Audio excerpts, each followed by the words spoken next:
मुझे थोड़ी आपके क्वेश्चन की समझ नहीं आई। आपने पहले कहा है कि मैं आदत है मेरी कि मैं पैसे बचाती रहती हूँ, डोनेशंस का लेकिन आपने लफ्ज़ बोला। बाद में आपने कहा है कि फिर मैं कई दफ़ा उसमें से ज़रूरत में भी खर्च कर लेती हूँ। यानी एक होती है सेविंग और एक होती है डोनेशन।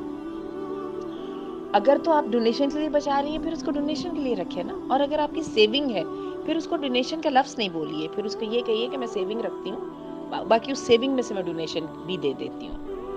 तो ये थोड़ी-सी नीयत के साथ इसको अलग-अलग कर लीजिए और मेरा ख़्याल है ये थोड़ा-सा मैटर ऑफ डिसिप्लिन है। डोनेशंस को अलग कर दीजिए, सेविंग को अलग कर दीजिए और बहुत सारे लोग ऐसा करते हैं, तो बड़ा अच्छा रह जाएगा।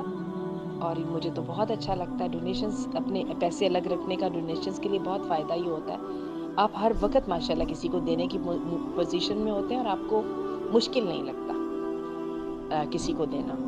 वरना ये होता है कि पूरी बजटिंग के अंदर से ना एक तरह से अलग से सेटिंग करनी पड़ती है और that requires a lot of energy और माइंड मेकिंग।